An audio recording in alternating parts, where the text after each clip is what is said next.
You're listening to an Anazao Ministries podcast. What if John Constantine from DC Comics was the professor of the dark arts at Hogwarts in the wizarding world of Harry Potter? You guys know, once a month we let you vote what next month's what if question will be. This month you guys voted on a doozy, so we needed three of us to put together our heads what little knowledge we have of John Constantine and Hogwarts to come up with our theories of what we think would happen. Guys, this is Systematic Geekology. We are the Priest of the Geeks. I am one of your hosts, Joshua Knoll, also co-host of the Whole Church podcast. I'm joined by the other, the greater, the voice of podcasting himself, the other host of the Whole Church podcast, TJ Tiberius on Blackwell. Thanks. Yeah. Hello. Yeah. And the newcomer, when you're playing Smash Bros, you get excited because the newcomer is always so much cooler than the old characters. Welcome, new challenger, Christian Ashley. Thank you, Josh. It's always nice to be appreciated. Yeah. You are the Ganondorf of this podcast. Going back to the N64 Smash Bros, when I was so excited to unlock him and realized he's too slow for me. Neither of you seem to have that problem. It's also TJ's main, which somehow is going to bring us to today's topic that has nothing to do with that, but I'm going to use it as a segue anyway. He's a warlock. Yeah, sure. That works.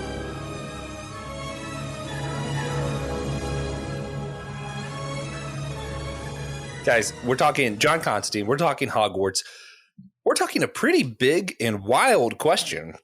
Trying to put a DC Comics character into a Harry Potter setting, and not just any DC Comics character, maybe just the most out there one, John Constantine. So, that being said, I've been on plenty of these what ifs that have to do with Hogwarts because for some reason, our audience just love choosing the Harry Potter what ifs. I guess because they have too much Marvel what ifs already, so they're like, yeah, let's just stick with Harry Potter. So they sort of know my relationship, hopefully. If not, go check out those other what if questions. Christian, what is your relationship with Harry Potter? When did you first watch it? Were you allowed to watch it as a kid? All that stuff. Well, excellent questions. It all started in fourth grade when Mr. Dugan sat us down for time we would always have, like maybe in 30 minutes or so in class, we would read a chapter or two of a book. And we started with Harry Potter and the Sorcerer's Stone. And it's been all uphill from there. Well, if you want to be like the filthy Brits and do it correctly, yes. I gotta let you know, I thought you were joking when you started a story with it all started in the fourth grade. That's incredible. Oh, yes. So you've really been in this for a while. Yes. And at that point, there was that whole contention of like, should we allow our Christian children to watch and read such material? And thankfully, my parents had mellowed out at that point. And I was allowed to go see the films and read the books. Man, he was one of the lucky ones. TJ, what was your relationship? I know your parents are usually a little bit chiller, so I assume you were allowed to watch them when they came out. Yeah, I've been reading the Harry Potter books since I was in like third grade. Man, they were in the library. They were worth a lot of AR, which I wanted those points, so I started reading them. Then I read the first 5. I think the first 6 were out. 5. I think the first 5 were out when I started. Then the 7th one came out. Read them all again. The 7th one. Man, movies are good. I still haven't seen the Deathly Hallows Part 2 though. That's funny. The first ever Harry Potter anything I've seen, which our audience have heard this before, but for your benefit, was the Death of Dobby. I just walked into my dorm room at UNCW. Christian and I went to UNCW together, and Zeb was finishing the movie, and I just walked in, and I was like, what's that little thing dying? That's creepy looking. I thought it was hilarious, and everybody was so mad at me.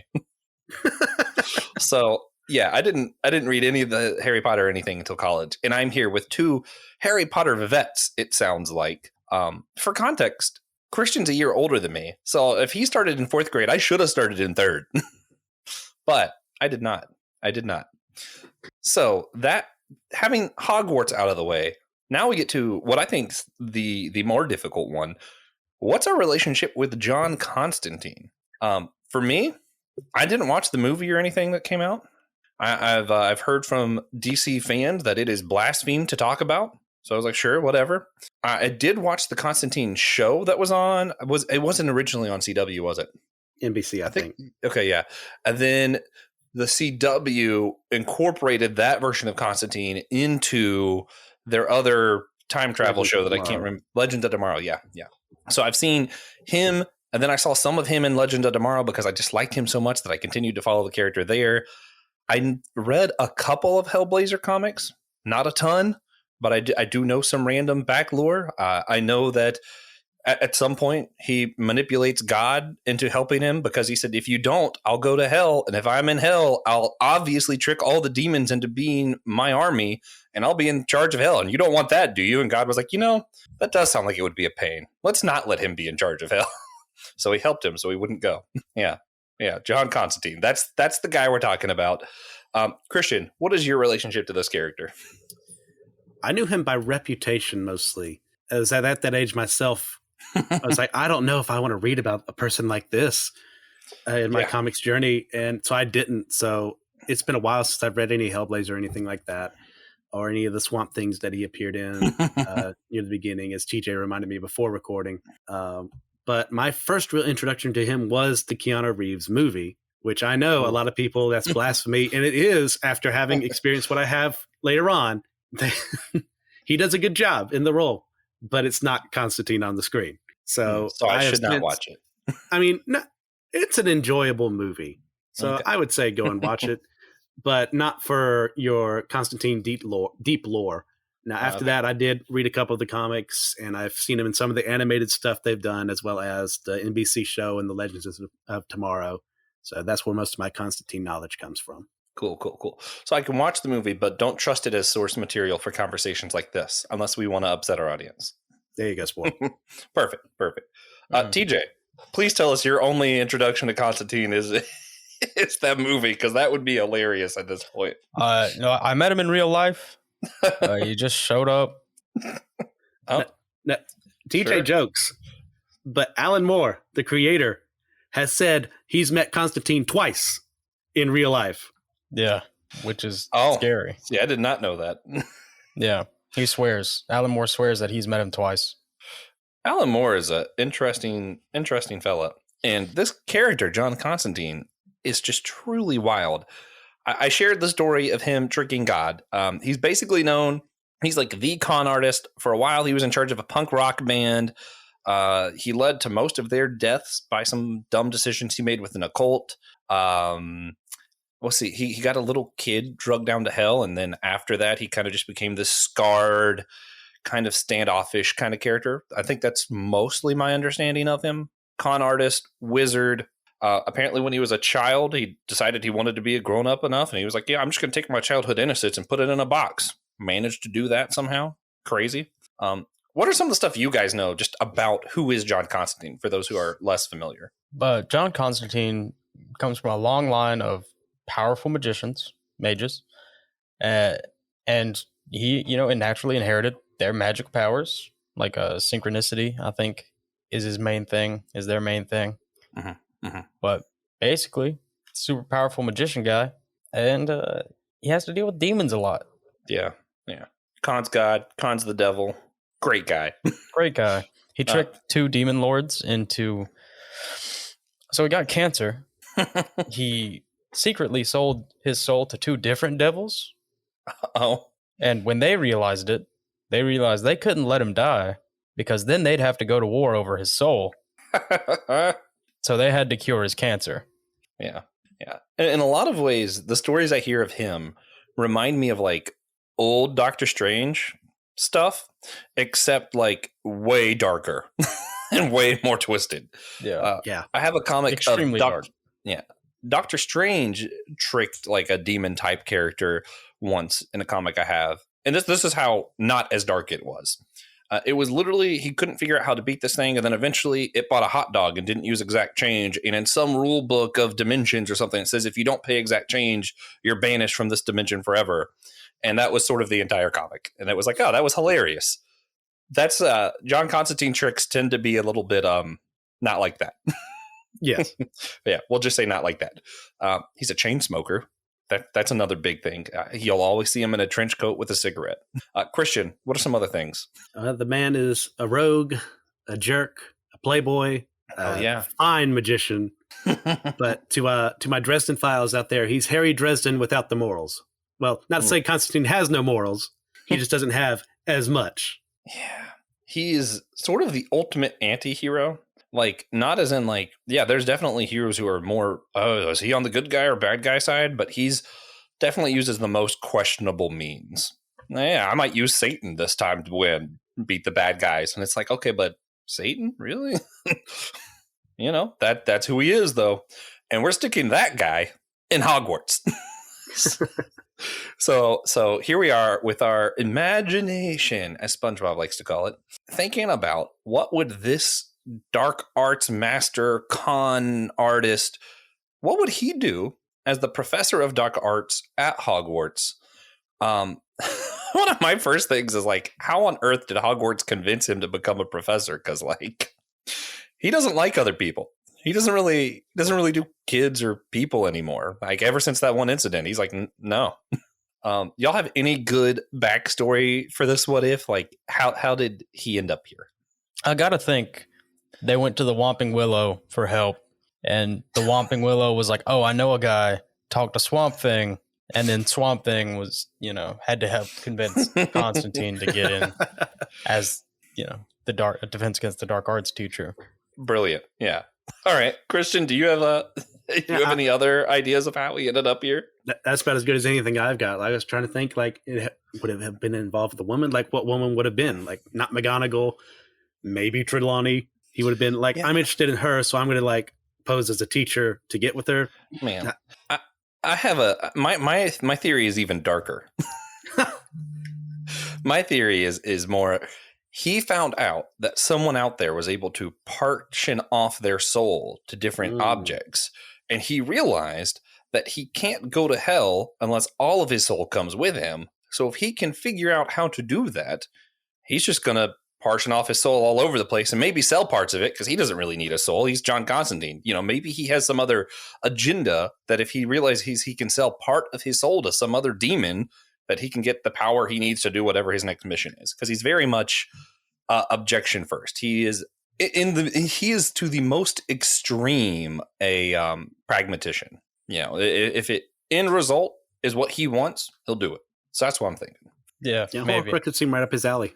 Yeah, although I do really like the Whomping Willow story. Yeah. It's a lot more Harry Potter, a lot more whimsical.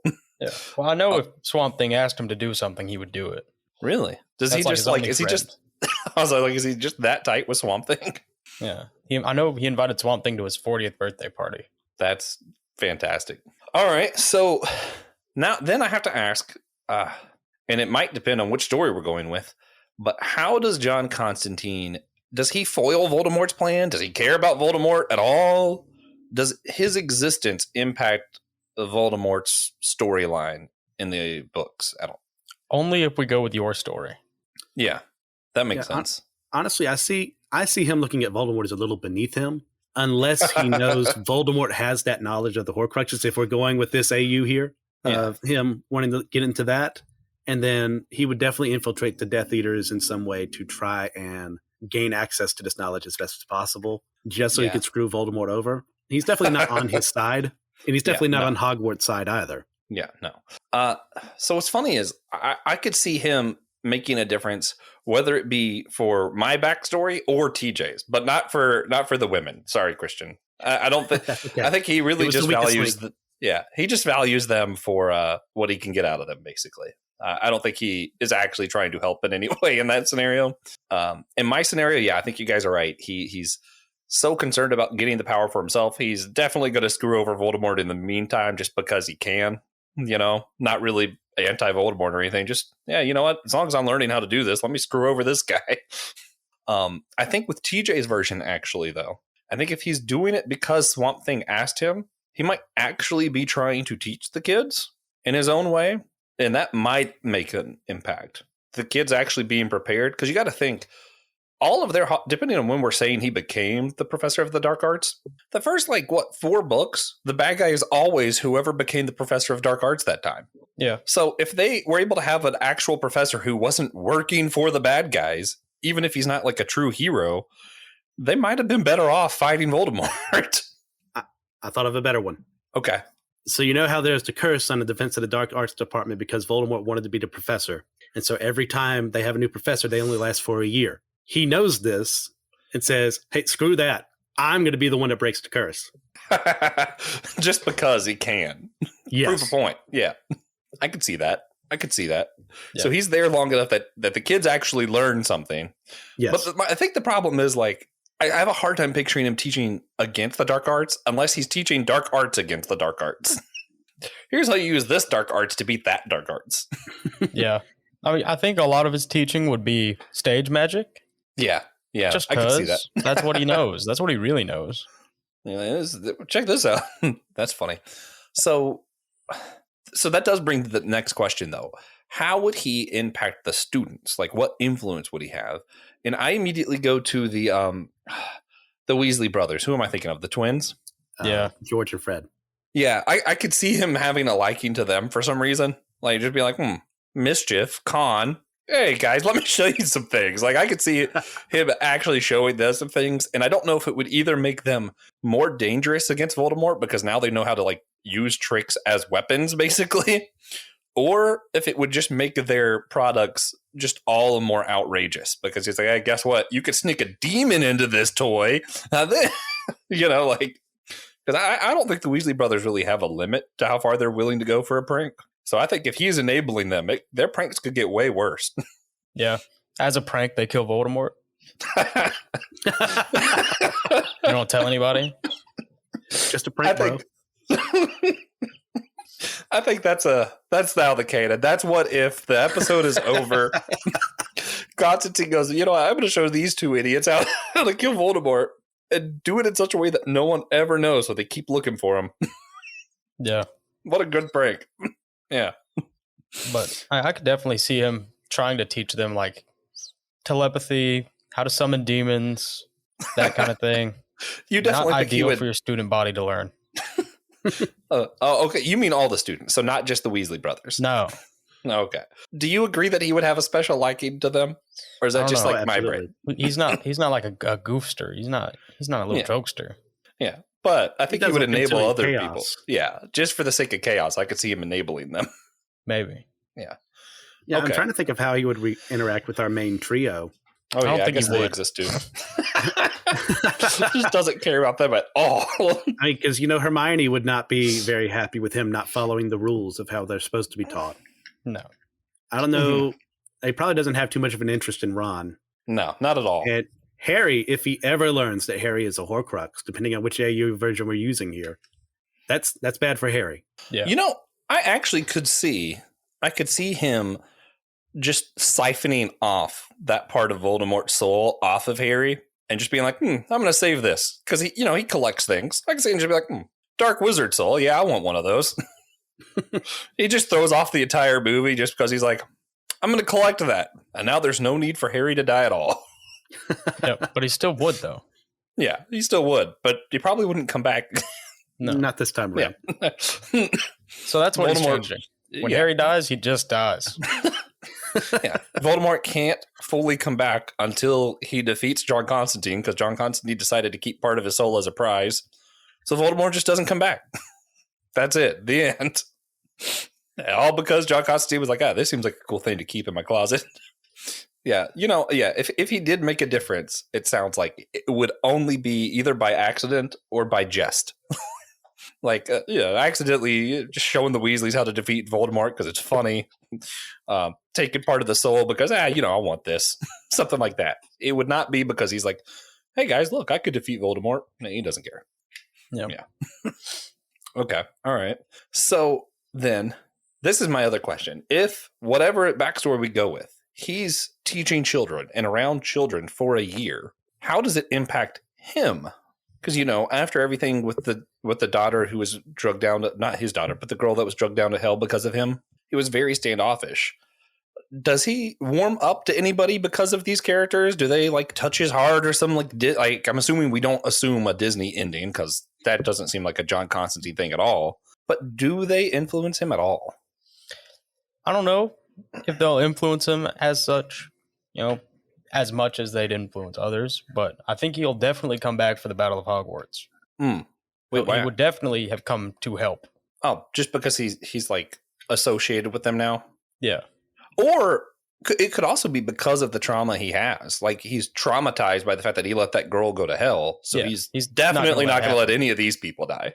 Yeah. Which actually might mean in the final battle where all those people die in the last book, most of them don't die because John Constantine's there. And he's like, nope, never again.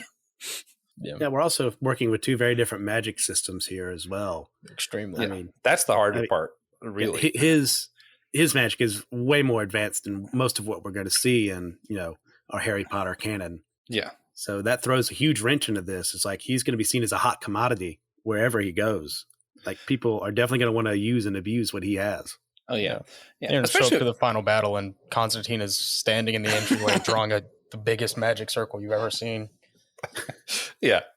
Everyone else is just flicking wands. That was the other thing I contemplated. I was like, everybody else is like blasting red or green back at each other. And John Constantine's like, hold up, wait a minute. I'm pretty sure this demon owes me a favor. Could you just like take Voldemort down to hell? That'd be cool. What an ending. Voldemort just straight up gets drugged to hell by a demon. Yeah. Hey, not much you could do about it. Yeah. Nope. Sorry, demon. Part of me's still up there. Too bad. Constantine can do like the full counter thing from Seven Deadly Sins. He just reflects all damage that he's taken. No. Yeah. Yeah. It really just doesn't seem like it would be very fair at all. And that's a battle he wants to fight. He doesn't want to be in a fair fight. No. Me neither. No, I feel him 100%. Like, yeah. I'm going to cheat to win.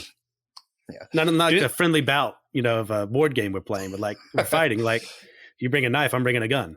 I think it's funny that Christian's played Killer Bunnies with me and still thinks there's a friendly fight about board games. That's crazy. Absolutely wild. That's a bit cutthroat. Yeah, I never played Killer Bunnies. What's that like? For those who don't know, TJ and I have a long history of Killer Bunnies, where I think right now he is the reigning champ. Actually, I think I won last time, but you definitely won for an entire year, so I just can't claim champ. I agree. At the moment. Yeah, till I win for an entire year. Although I don't think I lost this year. I don't think we played this year. I don't think so either. But yeah. So I'm with John Constantine. Do they let him smoke his cigarette while teaching in the classroom? I don't think they can stop him. Not if McGonagall's around. She may be the one counter. The one counter. Yeah. I think it's still lit though. Yeah. Oh yeah. He's definitely going to light one as soon as she leaves the room. Yeah. I think he's just going to sleight of hand for the whole time she's in his presence. Oh, that's true. He definitely can do that. God, that's too funny. Yeah, that's true. I didn't think about that. What is his relationship to the other professors? Is like any that he gets along with or just despises? No. How do you think he feels about Snape? Probably thinks Snape is a poser. Yeah, he probably calls him that even. Like, probably just his nickname for Snape in the hall. So he's, hey, poser. I would not be surprised at that at all. Yeah, that sounds right. He's kind of for those who don't know, John Constantine's a little bit of a douche in the best way. Yeah. Yeah. I don't think he's getting along with the faculty. not Dumbledore, not anybody. Definitely not any of the ghosts. No. He might take one of the ghosts with him for fun. But I don't even see that. I can see him taking part of a soul because it's part of a dark wizard soul. And how cool is it to say I have that? I don't think he wants a ghost. No. Yeah. I don't think he has any desire. He's gonna see Trelawney as a fraud. Who's only has 2 successful predictions, if I remember correctly. And he does know divination. Yeah. So he'll call her out on that all the time. He predicted Ronald Reagan's assassination attempt. Oh yeah. I remember that. He knew who did it. Well, by the way, this guy's gonna God, that's crazy. Oh man. Okay. Yeah, they're all beneath him. Yeah. Every single one. Professors I can remember off my head. And it does not end well for the other ones. So this is a what if within the what if. So let's assume just free reign, any house is available. Which house is he the head of? Ravenclaw. Ooh. I was more inclined to think that too. I feel like most people would say Slytherin, and I can see that because, Slytherin's whole thing is get it done no matter what. But just because of how intelligent he is and he tricked God, I feel like he belongs in Ravenclaw. And a lot of his earlier comic books, I know he doesn't use magic that much. That's even funnier. Outsmarts his enemies. That's beautiful. Although part of Slytherin is being conniving. Yeah. I'm torn between Ravenclaw and Slytherin, and my dark horse pick would be Hufflepuff, just because he would think it would be immensely funny for people to underestimate him if he joined the house. Yeah. Or he'd be like, oh, I thought it was Huff and Puff. I mean, I could see someone making the argument for Gryffindor, but that would be very that's flimsily wrong. They are based. False. Yeah, no. I'll go with Slytherin since you guys went with Ravenclaw. Well, really, at the end of the day, it's up to whatever he wants. Yeah. I think if he's able whichever to one choose, he wants to be in, that's where the Sorting Hat's going to put him. Oh yeah, I think if he's able to choose, Christian definitely has a point. He would probably do Hufflepuff because it'd be funny for everybody to think he's just nothing. And because I do think he would make the Huff and Puff joke. But I think if the hat was put on him for some reason, it would probably let him choose between Ravenclaw and Slytherin, like it let Harry choose between Slytherin and Gryffindor. Yeah. It seems right. Okay, so we have that. Oh, wait, did we ever go to like how the kids would influence him other than him just showing up for the final battle? Yeah. Does it? No, that's it. That's it. That's all it would do. Yeah, we talked about how he would interact with them, like maybe which ones would have an effect. But I mean, at the end of the day, I don't see any of them really having that much of an effect on him outside of him seeing them as extensions of himself. Therefore, I will protect you in this final battle. Like a narcissist kind of thing. Yeah. I think the only one I could see getting to him at all in like a feely kind of way, I don't think he would have any kind of feelings towards Harry, Hermione, or Ron, even a little bit. The Weasley brothers, I still think I stand by him enabling them because it's funny. But I don't think other than that, like just his own entertainment, no attachment. I could see though when when Malfoy starts to kind of have a change of heart in the last book, I could see that moment kind of clicking something for John Constantine, because Malfoy is dark like him, doesn't care about anything. So I could see him kind of seeing that change of heart and pondering. I don't think it would be like a Disney, oh, I should change too, or anything like that. But I could see him seeing, oh, I could change too. And it might just be like a half a second ponder and that's it. But I think if anybody was, it would be that. Draco at that point in the books, I can definitely see where you're coming from. Anytime before then, he's going to fall in the poser category with Snape. Yep. Absolutely. Yeah. And then Snape's turn might do something, but probably not. Yeah. Snape deciding to die. I could see him going on a long rant on how that was the stupidest thing and you didn't need to do that and there were so many other ways out, and I think it would bother him so much that he didn't find a way out and instead chose to sacrifice. And I think that could maybe make him ponder.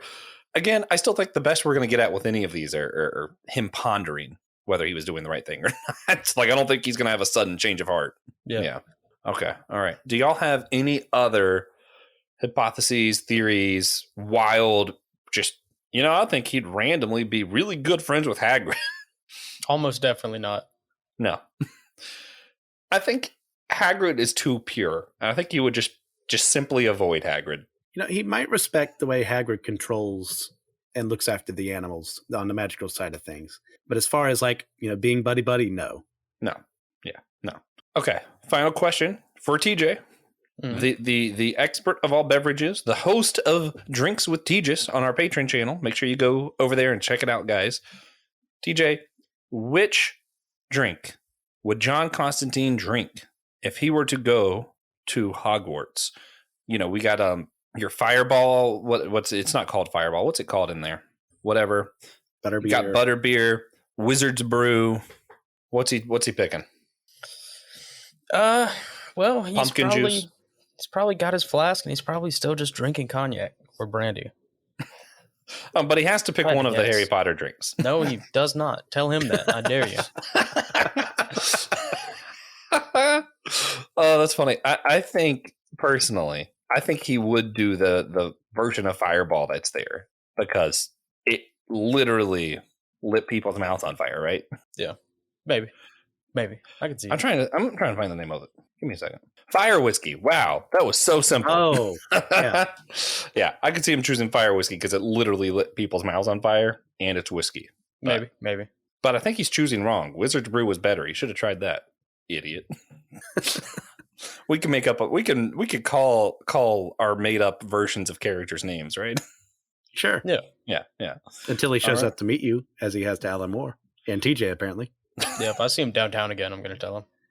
Don't you dare. You know what? I'll just hand him some whiskey, and I think he'll be okay with it. He'll get over it. Oh, yeah, okay. All right, guys. Well then, with that, this is a shorter what if, primarily because John Constantine would make short work of most things, especially the wizard world. We're talking about a guy who goes up against God and Satan himself. So, Snake Face isn't going to do much, you know? Yeah. So going into our wrap up, guys, what is one recommendation for people to geek out on, whether it's related to this or not, that you would throw to our audience? TJ. Gamers. I've been playing the Mass Effect Legendary Edition again. Yeah. If you haven't played Mass Effect, still play it now. If you have a PlayStation, it's free this month. Man. You know, I'm going to do a weird one. I'm going to do a really weird one. I was going to do a normal one and change my mind. My dad for Christmas got a game that was like Ring of Power or Ring Fitness or something for the Switch. And it looked so stupid. It looked so dumb. Because like you have a ring and you like squeeze and stretch and then it's like you're doing different yoga poses to beat up the bad guys. And I'm like, Dad, this is dumb. Well, I played it today. Guys, it was actually a lot of fun, especially like the little mini games and stuff. Just like smash the robots. I'm like, and I was like, yeah, you know what? I look stupid as hell right now, but this was great. So that's going to be my recommendation. If you have a Switch, as dumb as it may look, Ring Fitness is great. Christian, what is your recommendation today? Let's see. My recommendation is to not do what I've been doing the past 3 days and modding the heck out of Skyrim again for the 200th time, and then dealing with the new SKSC updates I have to do and make sure I have all the files correctly. Oh, like this version works with this version doesn't work with this. So as someone who's very mod illiterate, don't do what I'm doing, but do play Skyrim. Yeah. I've actively been trying not to buy the Switch version because of TJ. Like, I just have it in my head that I'm wronging TJ somehow if I continue to support new versions of Skyrim because they won't make the next Elder Scrolls. Please stop buying Elder Scrolls 5. I want to play Hammerfell. Yeah, so I agree. But the moment Hammerfell comes out, TJ, I'm buying Skyrim on the Switch. That's fine. What's done All at right. that point? Yeah, there we go. Well, guys, if you want to hear more from myself, Christian, or TJ, you can go to systematicgeekology.org, hit the host tab. All of our names are there. You should be able to click on them and see all the episodes that we're a part of.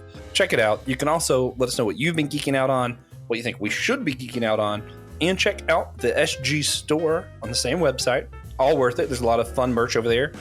Slowly but surely, half of the merch is just going to be quotes from TJ. They're all entertaining. And that being said, we need you to do one other thing for us, and remember that we're all the chosen people, a geekdom of priest.